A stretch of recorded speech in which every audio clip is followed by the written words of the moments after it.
Hi guys, welcome to the first part of your 9th Italian lesson. This first part of the lesson is going to be about gli aggettivi qualificativi, in English qualifying adjectives. Qualifying adjectives are all those words that answer the question com'è or what is it like, how is it, and therefore give you an information about a characteristic or a quality of a person, a thing, an animal, or something abstract that we're talking about.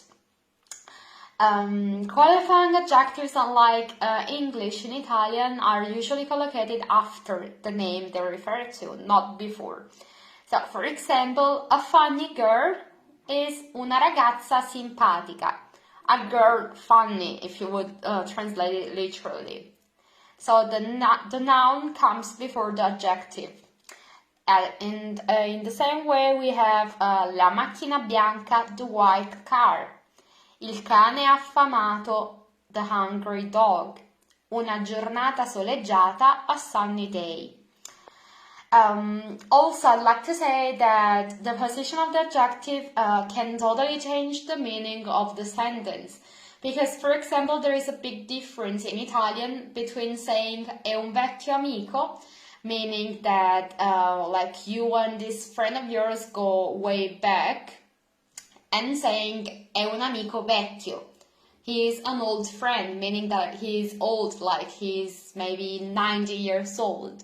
Okay, so this can, but actually everything in Italian, according to where you put a certain word, can change the meaning of the sentence. For example, in a post that I made a couple of days ago, I can't remember which one, one of you guys commented, it was the post about Mother's Day, and one of you wrote, in America è la festa della mamma anche, instead of saying in America anche è la festa della mamma.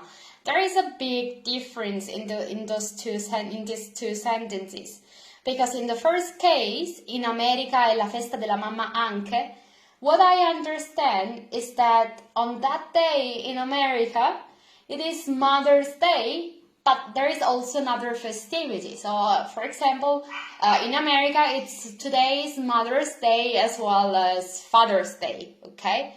Instead, if you say anche in America or in America anche è la festa della mamma, I understand that just like in Italy, in America today is Mother's Day, okay? So this is valid for a lot of words in Italian, but right now we're focusing on qualifying adjectives. So remember that usually the adjective always goes after the noun that it refers to, okay? So we've seen una ragazza simpatica, la macchina bianca, il cane affamato, una giornata soleggiata, okay? These are the examples we've seen. What do you notice in these adjectives? Anything at all? I'll tell you what. In Italian, qualifying adjectives always conform to the noun they refer to. For example, simpatica, that refers to ragazza, is also a feminine singular adjective, okay? Same goes for bianca, feminine singular, just like la macchina.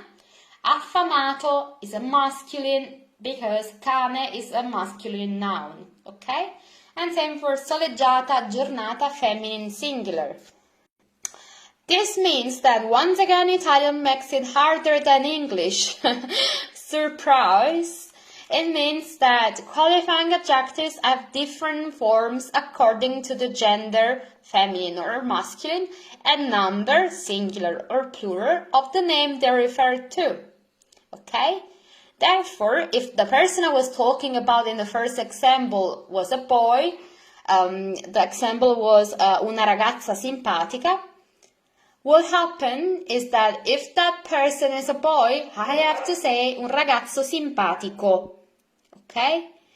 And also if there was more than one hungry dog, we would have to say I cani, plural of il cane, affamati.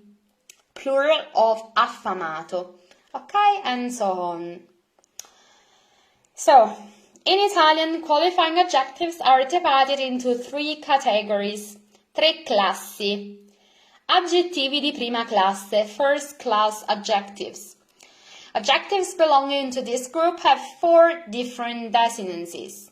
1 for masculine singular, 1 for feminine singular, 1 for masculine plural, and 1 for feminine plural. Or as I wrote here, 1 for masculine, 1 for feminine, 1 for singular, and 1 for plural. But I'll change it because I like it better how I said it.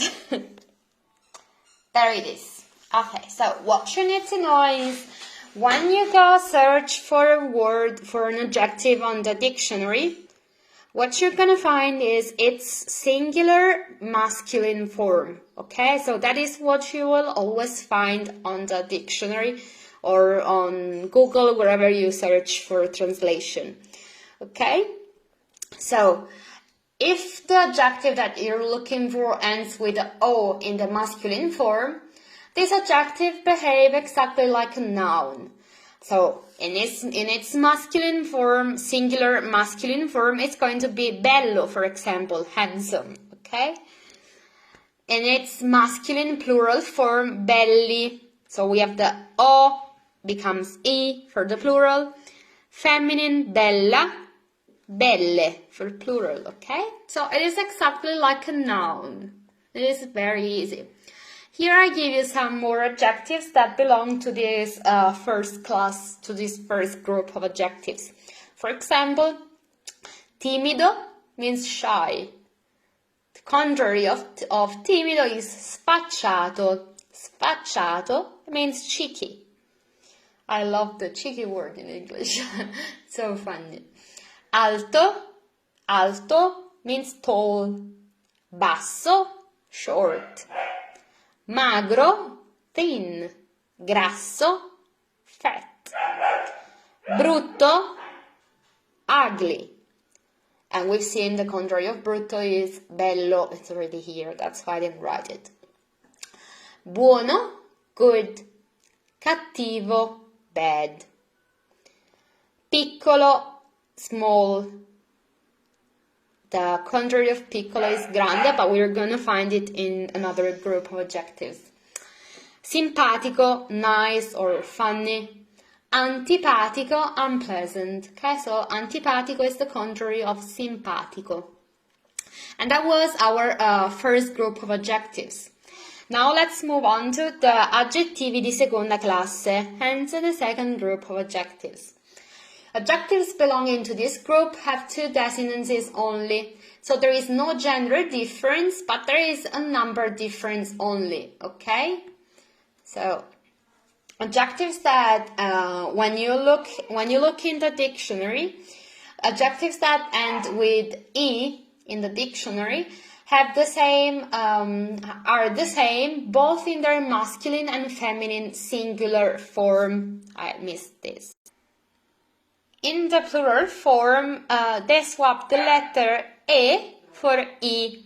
For example, I give you the adjective happy, felice. As you can see, this adjective ends with E, okay? So, this word felice, it can be used both if the noun it refers to is a singular masculine or a singular feminine noun. For example, un ragazzo felice, una ragazza felice. But when it comes to plural, they change the E for I. Okay? So, due ragazzi felici, due ragazze felici. Here are some more examples of adjectives that belong to this second group. The contrary of felice is triste, sad. Grande, big. We've seen piccolo, small, belongs to the first group. Dolce, it means sweet. You already know the contrary of sweet, don't you? It's amaro. We've seen it when we talked about food. Amaro belongs to the first class of adjective, to the first group. Amaro, amara, amari, amare. Socievole, friendly. Forte means strong. Debole means weak. Okay? And then come the third group of adjectives. Adjectivity terza classe. Adjectives that belong to this group have 3 desinences. So we've seen in the first group there are 4 different desinences. In the second group there are 2 desinences. And in the third group there are 3 desinences. Okay? There is 1 for the singular masculine and feminine form, and 2 for plural, 1 for each gender. All adjectives that end in their singular forms with ista, cida, ita, and asta belong to this group. For example, egoista means selfish. Il ragazzo è egoista, la ragazza è egoista. Can you see it? It's the same. So if you search in the dictionary for the word selfish, it's gonna come up as egoista. But as I already told you, what you find in the dictionary is the masculine singular form. So if you find egoista or any adjective that ends with a on the dictionary, it means that they belong to this third group, because although they finish with a, as in egoista, it's still a masculine adjective. Okay? So it's not a mistake of the dictionary. It's just as it is, because there is no difference between singular masculine and singular feminine. In both cases, it's egoista. Okay? And when they're plural, it becomes egoisti for masculine and egoiste with feminine. So they take the e in the masculine plural form and the e in the plural feminine form. Does it ring a bell? Yes, of course it does, because it's just how it is for nouns, okay? How to make the plural of a masculine and a feminine noun. You put the e for masculine and e for feminine. So these were the 3 main groups of adjectives, but there are also some unvarying adjectives. So these are the adjectives that don't change their desinences. So they stay the same, whether it's a masculine singular, a feminine plural, it doesn't matter. They never change, never. For example, pari, that means even. Or dispari, that means odd. You can say 2 è un numero pari, 2 is an even number. 4 e 6 sono numeri pari. Can you see it stays the same? Despite the fact that in the first sentence the noun pari refers to is numero and it's a singular noun, in the second sentence as well, pari stays the same, although it refers to a masculine plural noun. Numeri is plural. And the same happens for dispari. 3 è un numero dispari, 5 e 7 sono numeri dispari. They don't change, they stay the same. Other adjectives that never change are some colors. For example, blue means blue, rosa, pink, and viola, violet. So we say la maglietta rosa, le magliette rosa. La macchina blu, le macchine blu. Il fiore viola, i fiori viola. They never change. Here I made a small, where is it? I made a small chart to sum up all the adjectives groups. So we see the first group and its desinences O, A, I, E. M stands for masculine, F stands for feminine.